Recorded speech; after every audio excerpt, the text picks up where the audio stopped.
that's where we have found our niche, is that we come in when there's no solution. There's no nonprofit, there's no program, there's no church, there's nobody doing something for what you've got right now.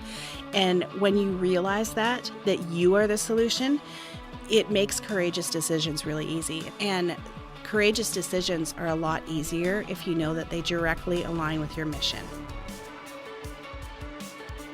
Welcome to the No One Ever Told Me podcast, where we talk about the things that no one ever tells you that you really need to know to be successful and to thrive in business and in leadership. Today, our guest is TJ Fletcher, Executive Director of the West Nashville Dream Center, a nonprofit organization that's committed to protecting and empowering the communities that they serve. I've had the pleasure to see TJ lead through some of the most challenging circumstances a nonprofit can face, and she's done it with grace and courage.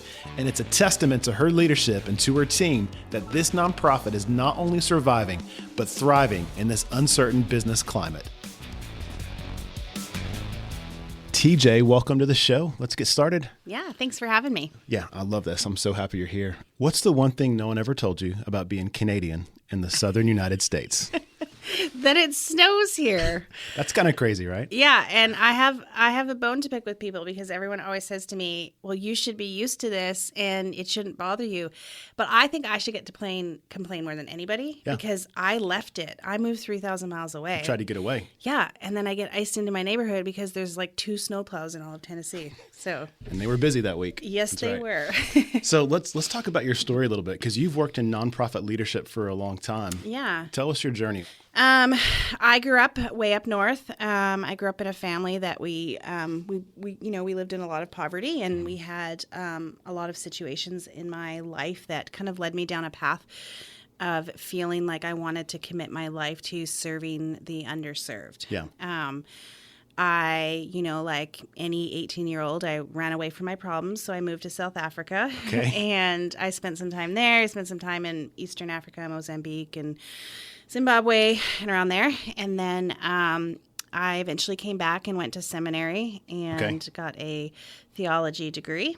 And Fancy. And I have a criminology degree too. And surprisingly, I use both of them in my job. That's amazing. So right now you lead a nonprofit called the West Nashville Dream Center, correct? Yes. Give us the elevator pitch. When you tell people what it is you do, what do you guys do? Our mission is to protect and empower people that live in distress. And so we primarily focus on families, people, and individuals that have fallen through the cracks where the system and the structures around them are not supporting them in a way that is necessary for them to thrive and to be empowered. We always come in first and protect, and then we work on empowering them. So you're our first nonprofit guest, which is pretty exciting. Yay! And motivations and values and things that drive decisions are different in for-profit world and nonprofit world to some extent. For people that may not understand what drives, how do you get inspired to wake up and do this every day? Because it's really difficult work. Yeah, I think ultimately, for me personally, the initial is that somebody created a space for me as a kid that didn't have a lot, and somebody created a space to teach me that I was valuable and I was worthwhile, and I'm only here because of those people. Okay. So that is what drives me personally. But then also just the more that I understand how the system works and how society works and how things have been created, there are just not enough people fighting for people that are marginalized. And I want people to know their true value. Yeah. And I want people to understand and see that we have to do more. And so every day when I wake up and I go into this, opportunity that I have been given, I am constantly thinking about what's the next step to change this system. That's good. What do most people misunderstand about serving under-resourced communities? What's like a misperception people have about the work you do? That the people we serve are lazy, or that they didn't try hard enough, or that they gave up, or that they made bad decisions. What people don't realize is that underneath those layers, what you're seeing when you see that is apathy, because people get to a certain point when they've been knocked down so many times that they kind of do give up. Yeah. But what we try to see is the layers, 6 layers back, that someone that has had 3 generations of poverty, or has dealt with, racism their whole lives, or has dealt with lack of education or lack of resources. And we try to just see the person for who they want to be, who they could be, not who we need them to be, but who they possibly could be and who God created them to be. Yeah, I love that. You guys have been working in the same community for 8 years. Is that correct? 8 years, like this week. Oh my gosh. Happy anniversary. Yeah. Thank you. That's awesome. But you're achieving some success right now, making a difference, but it wasn't that easy at the beginning. Talk about the mistrust that the community maybe had, or maybe misunderstood what your role was in trying to help the community when you first started. Well, like, in all honesty, in the beginning, and I think probably a lot of business owners could say this too, we didn't know what we were doing. Like, we had this vague idea that there was a need, but like any misguided do-gooder, we were like, let's just go in and we'll start a food bank. And then nobody came to the food bank. And then we did a few things along the way that kind of really worked. And then somewhere along the way, we realized that if we were truly going to actually support people and help people, and if they were going to believe us and trust us, that we actually had to just go to them. And so we literally just left the doors. We walked outside and we just started walking around and talking to people and getting to know people. And I wish I had a more complicated answer about where our success began to turn, but that's what happened. Yeah. And I remember we'd walk around the neighborhood and just knock on doors and check on people. And at first they wouldn't answer. And then I had this moment, probably 4 or 5 years in. I remember knocking on someone's door and I could hear like the da-da-da-da-da of a kid running down the stairs yelling, "It's the Dream Center, it's the Dream Center." Yeah. And realizing that like what we had created had just come out of like desperation because we just didn't know what we were doing. And then it started to work. So there's like a persistency and consistency to the work you did that paid off. But you had to lay that foundation first. Yeah. And I think, especially in the church world or nonprofit world, we think we see a need like, oh, there's people that they're poor, or they don't have this, or they don't have that, or there's this in their neighborhood. And so we just start coming in and trying to fix things. But we kind of just flipped the model and said, let's ask them. Let's ask what's going on. What do you actually need? And how can we figure out a way to get that for you and then give you the resources to help begin to empower you to get that for yourself. Did those answers surprise you? Yeah, for sure. Because, the needs were just the needs that we thought we knew were so surface. And the true needs were just deep and heavy and hard, and just felt it began to make us angry that they didn't have what they needed. And it honestly wasn't because of who they were. It was because of the things that had happened around them and the systems that they were born into. Yeah. So maybe along the lines of, what no one ever told you about nonprofit work and what no one ever told you about maybe serving this specific community. What were some of the biggest surprises? Definitely when it comes to nonprofit work, I think, I worked with Billy Graham, and then I worked in the church world for a while, and I've done kind of a mix of both.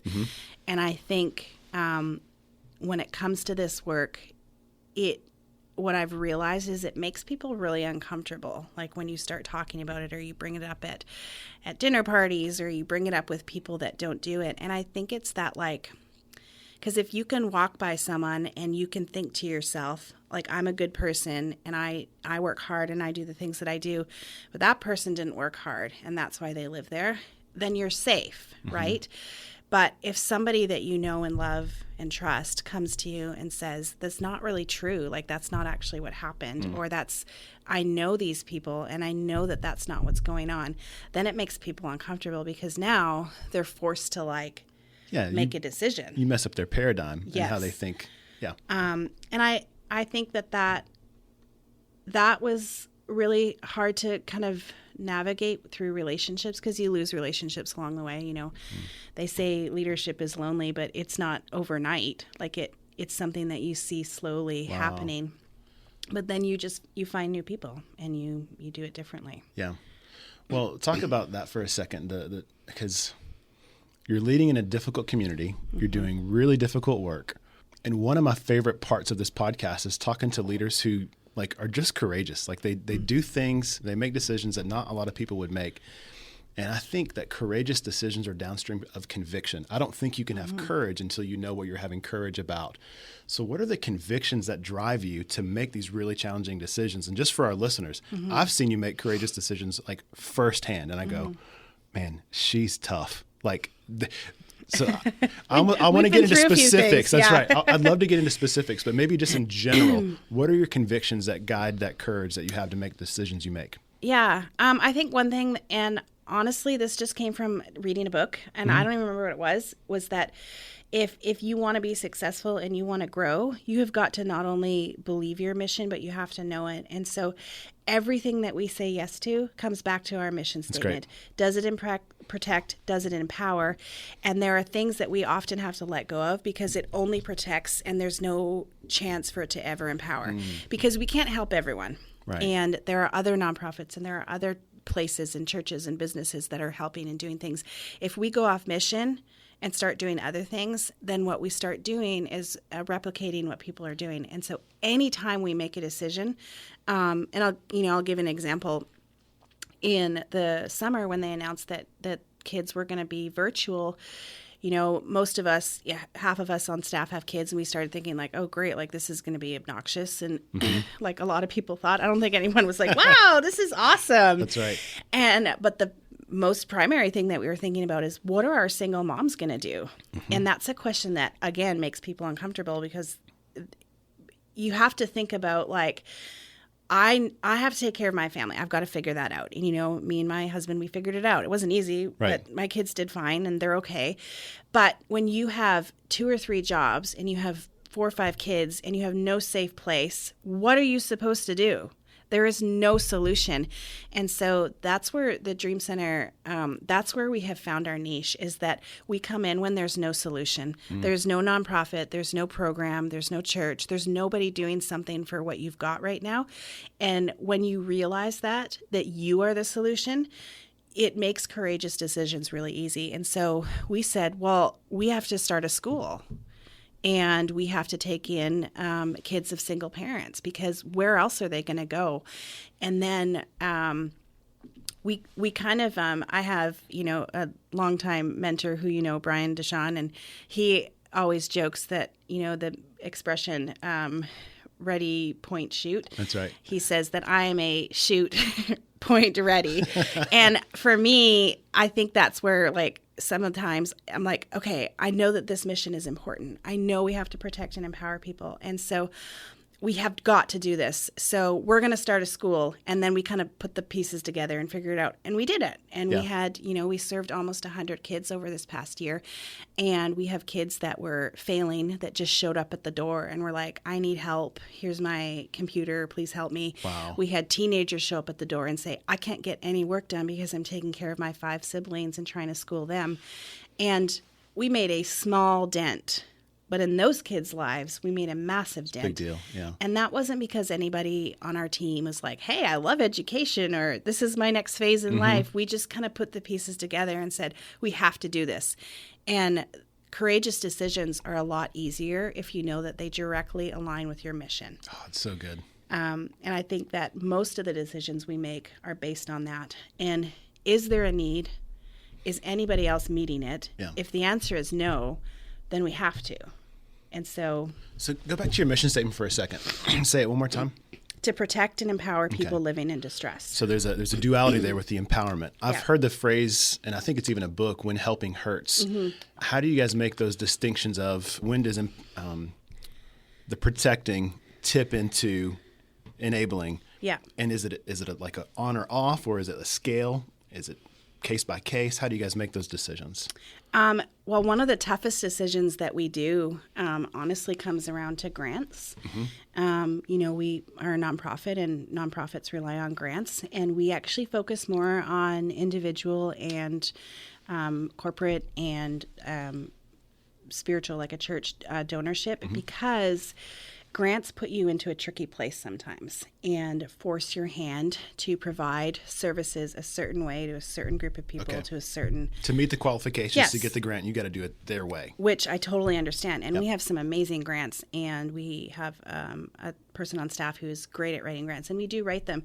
But we only apply for grants that fit our mission. We don't try and fit our mission into another grant, and that goes the same with grants, volunteers, staff. If everybody on board cannot find a way with each and every situation that we're in to bring it back to protecting and empowering, then it's a really slippery slope, you know. And I think a good example would be we have a fund for single moms to be able to have home ownership. Housing is a huge crisis in Nashville right now, and we are on the front lines trying to solve that with dozens, hundreds maybe of other nonprofits, because everybody is struggling. And our long-term solution is, so there's all these people trying to provide short-term housing, all that kind of stuff. And our kind of niche is, well, who's helping, like how we got to get these people into home ownership, because that's the only way. That's the only way out of this problem. So we have a matching grant fund where if you can save up a certain amount of money, we'll match that. And then we have a realtor and broker who will match that. And so before you know it, 6 months in, you potentially are ready to buy a house. That's amazing. But in order to be a part of that, so that's the part where we're saying, you're about to be homeless. We're going to protect you. We're going to figure this out. We're going to help you get to where you need to go. The empowerment piece is that they have to go through a budgeting class. They have to actually save some of their own money. They have to work through our realtors, who we're all kind of on the same page and know everything that we're doing. They have to get their credit to a certain point, and our realtors will not let them apply for anything over what they can actually afford. And so everybody is connected to it. So I'm not going to have a realtor in that program that I don't deeply trust, that I know is going to follow through on those things to get a higher commission. So that's just one unique example. The other way that we make sure that we do it is every person that comes through our doors is an individual. So we do have specific programs, but each person we meet at their level and figure out what they need. And if we don't provide it, we find somebody that does. And if somebody doesn't provide it, we create it. That's so good. I think anybody that leads anything will look back and kind of have this line in the sand of the way I led before COVID and the way I led after COVID. So maybe on a personal level, what's changed in your leadership since last year? And then also maybe strategically, in addition to the school, what are some strategic things the West Nashville Dream Center has done since COVID? This is very humbling for me to say, but I'm just going to say it because it's probably helpful. I think before COVID, and I definitely was feeling this twinge before that, but I got it was kind of forced into my face a little bit, is I am not a great conflict management. I don't like it. I like to have fun. I like everybody to be happy. I like people to like me. And I avoid conflict by showering praises and encouraging and keeping people together and all that kind of stuff. COVID created an atmosphere in the world where everybody is tense and concerned and needs more individualized care and attention. And so I think as a leader, another great thing someone had told me a long time ago, it was probably Brian, said, you can be a manager or a leader, but you can't be both. And if you try to be both, you're going to do a poor job at both things. And I know for me, and when I hire people, I tell them I'm not a manager and I will not be able to manage you and your workload. And this is the type of environment you're coming into. Okay. So I say that, but there's still aspects that you have to, and you can't just inspire people all the time. You have to actually give them the tools that they need and help them process. And with COVID, it added so many layers because we deal with food and kids and all that kind of stuff, and we were considered, an essential emergency service. So when everybody was staying at home, we were amping up, and it became incredibly tense and difficult and hard because the stress level was so high. And, we had people on staff with small babies or people at risk and all of that kind of stuff. And I felt very unprepared to deal with people's anxiety and emotions and all that kind of stuff.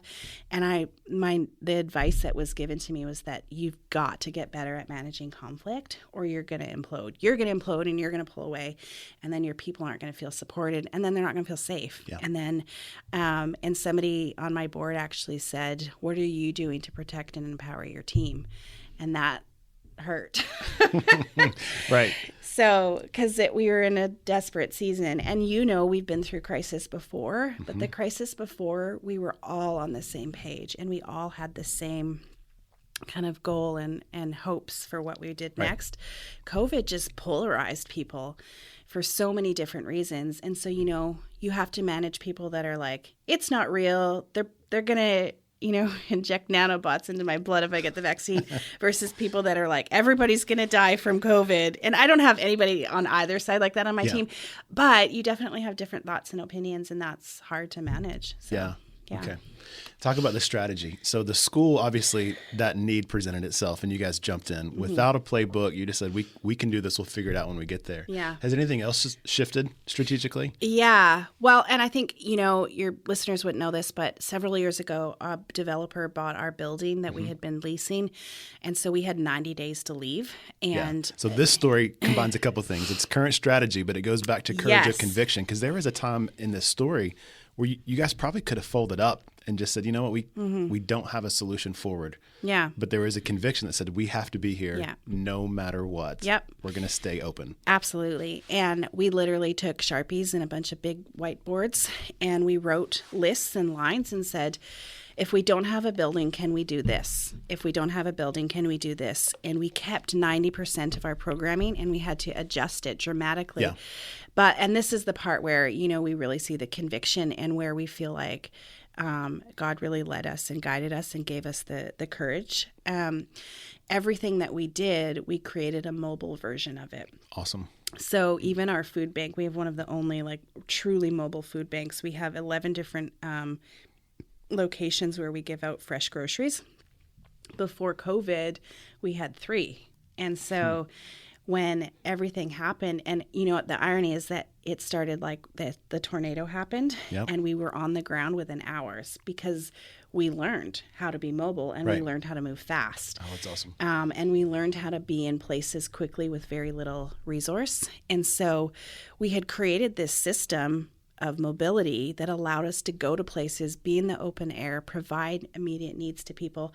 And so when COVID happened, places like food banks in different situations and apartment complexes were clamoring, because they're like, we can't help our people. We don't know what to do. We're panicked.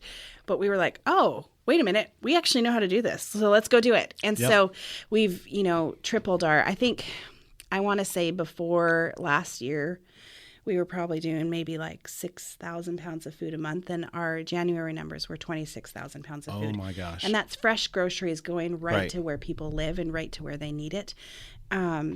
We provide probably 95% of our food is all fresh, and we have created, so we kind of, it was way back when Ryan was still around. We talked a lot about the food bank, and we had this kind of, this uncomfortableness with the fact that we were asking people to live better lives, but then we were giving them cans of sodium, and it just felt, and so we just started reaching out, and we found a lot of barriers to being able to get fresh food, and through a relationship with a larger food partnership, we basically just kept going and asking and asking and asking, and keeping our systems perfect, making sure we always got 100 to a point where they started asking us. And so we actually kind of cut out the middleman, so we go to our groceries directly, and the food comes in and it's out within an hour. So it goes from a grocery store to our refrigerated truck to someone's fridge, all on the same day. Awesome. And with the larger system that's out there, it can actually be 3 or 4 days before someone gets that. You guys are nimble because you're boots on the ground. Yeah. And so that system really works, and now we have the credibility and the ability to grow it, because now people are coming to us and asking us how to do it. And also, we also took away all the barriers to getting food. I was really inspired by another nonprofit called World Central Kitchen, where chef, I think it's Jose Andres, he said that food is a basic human right. We should not be asking for people to prove that they are hungry. And so we actually completely stripped away with a traditional food bank model, which is you have to provide ID, and you can only come certain times, and you have to show your income. So at our food sites, anybody can come anytime, as many days as you want, and we divide it up based on who's there, and you get to shop for what you want, and you don't have to take anything that you don't want. And so it gives people some dignity. But what actually happened was, instead of wasting all this time asking people for all this information that made them feel less and less and less and less valued, what happened was we created community, and now we're able to build relationships with people through those food sites and begin to empower them. And the empowerment almost always comes through crisis. So someone might come to a food bank a few times a month, and then go through something and not have anybody to reach out to. But they know that every single Tuesday they have people that know their names, check in on them, see how they're doing. And so they'll come to us and say, I lost my job and I'm about to lose my apartment. And then we can go in and go from there. Wow. Looking back over the last 8 years, what are your favorite success stories of individuals? What do their lives transformed look like? Oh, my. One I can think of, it's funny, she just texted me before I came in. We have a single mom who, and actually it's from this conversation that started with her that created this program that we have for the moms to own homes. Okay. So we have a jewelry line that the moms actually make. So a designer designs it, gives us the supplies, and then the single moms group actually makes it. So we'll have lunch and eat and talk and hang out, and then all the sales of that money goes back into that fund for single moms to buy homes. That's awesome. So it's probably 5 or 6 years ago. She has 2 kids. And we were having our time, we were talking, and she just started crying and asking for support. And she said, I just can't do it. I can't do it. I'm not enough. I'm just not enough. I can't do it. These kids, I can't go to their games and work all the time. I can't help them their homework. And she just kept crying and saying, I'm not enough. And then somebody in the group, we're kind of in a circle, said, yeah, but we're enough.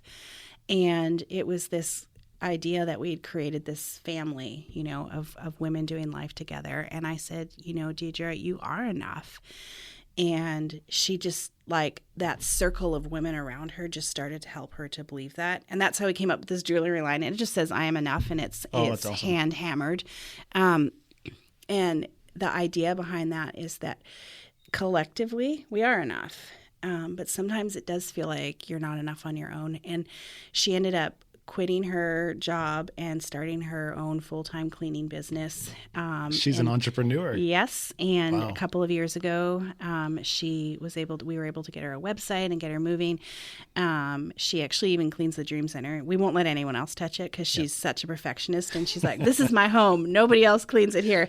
And she has other people that work for her, and she's able to go to games, and she's able to, be there for her kids in the way that she wasn't before.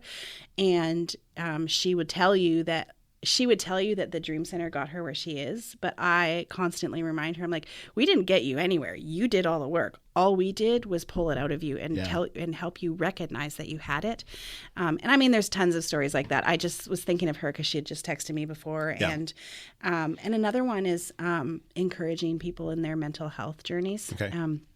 It's kind of a taboo subject for a lot of people, but primarily in the demographic we deal with, it's very, it's not a priority because they're trying to pay bills and put food on the table and all that kind of stuff. And we've made counseling a huge priority, and we are currently in search of hiring a clinical counselor for the Dream Center.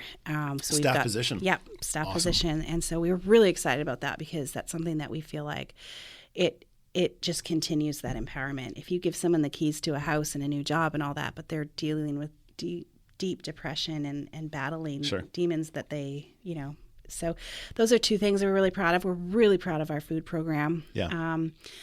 Proud of having a new building. You had to learn how to raise funds and find a contractor and architectural plans and then execute those. Yeah. That's a lot of work. It was. And that's definitely something no one told me. When you run a nonprofit and they take away your building and you have to build a new one, that you have to know what you want it to look like. You have to figure that out. And then, and it's going to cost $700,000. Yeah, that's right. And I'm not a fundraiser. That's never been, but have a firm belief that like if you're talking about something that you love and care about, then it's just up to people to decide if they feel like they want to be a part of it and respond to it. And that, I mean, we were blown away that before we moved into the building, it was paid off. Still can't even understand how that happened. That just made my shoulders like go down a little bit and relax. You have a paid off building before we moved in. Downtown Nashville. Yeah. Unbelievable. Yeah, it's crazy. And it was only because people like answered the call. We had so many people, whether it was $25 or $75,000, that were like, we believe in what you're doing and we feel called to give you this. What's that like? Because obviously you've gotten these stories of life transformation and you're meeting physical needs and emotional needs and people's lives are changed. But then also to have friends and people you don't know and everybody in between say, we believe, we support. That's got to be an incredible feeling, right? It is, but it's also really scary. Like, does it feel like pressure? No, like what if I mess this up? Or what if I don't do it right? Or what if I could have done more? Or what if I fail? You know? What if I mess it all up? And because at the end of the day, you don't ever feel like you're like a successful nonprofit leader. You just feel like the little girl that, you know, got in trouble at school, or I don't know that you ever really feel grown up, like you're qualified or capable. I mean, I don't, maybe it's just me, but I don't think you're alone. I just always am like, I can't. But it also, I think, keeps me humble. And, you know, Katie, our development director, and we always laugh when people are like, so how did you raise all this money? We're like, we don't know. We have no idea. And I will say from a physical standpoint, our board is like top notch. Yeah. They are the cream of the crop. Yep. They're in it. They're committed. I was on the phone with one of them before I got here.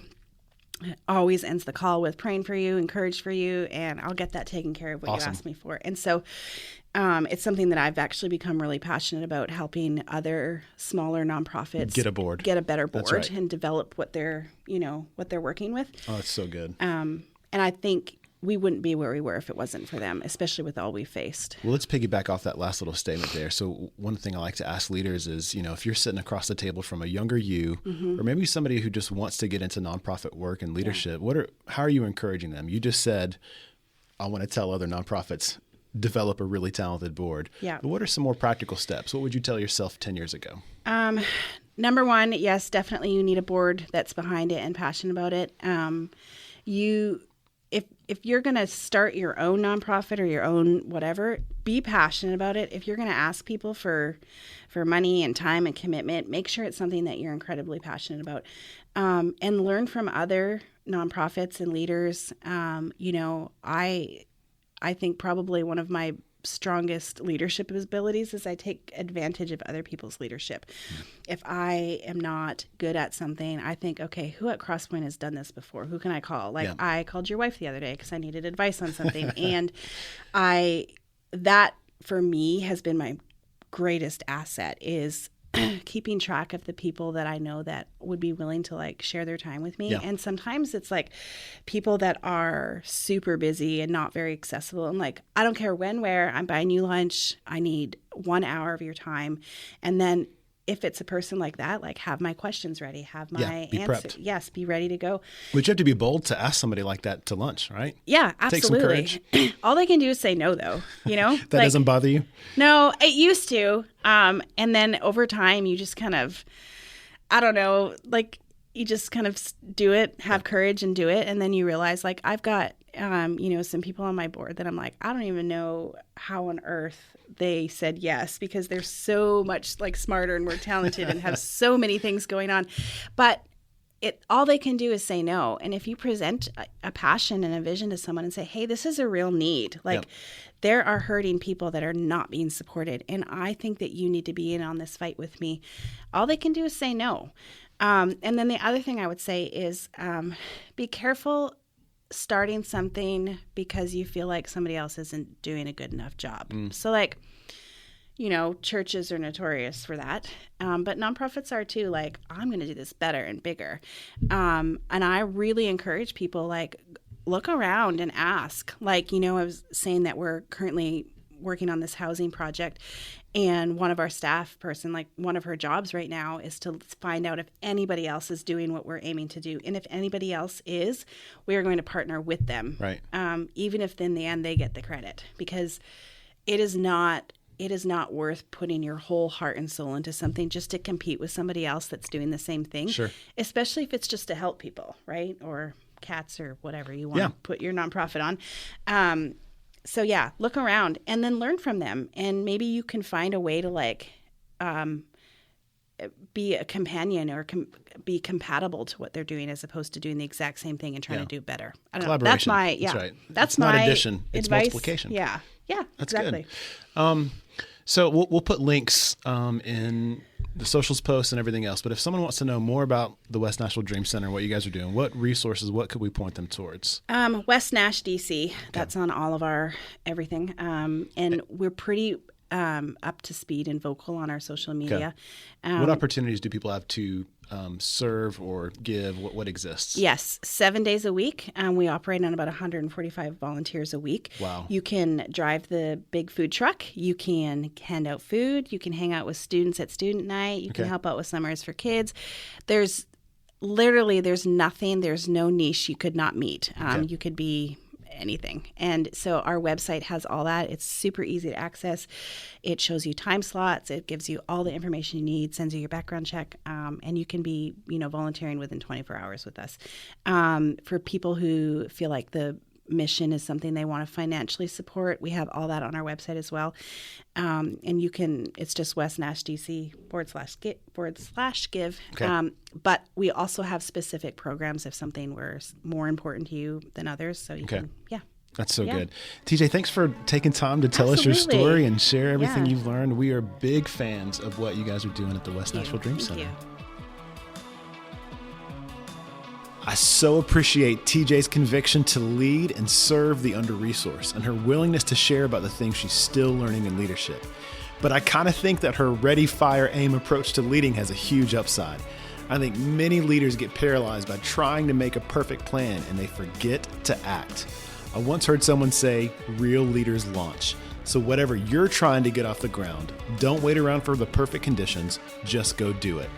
And if the West Nashville Dream Center's mission made your heart beat fast, please go to their site or their socials and find a way to be involved. And as always, please rate, share, and subscribe to the No One Ever Told Me podcast and make sure you join us for the next episode.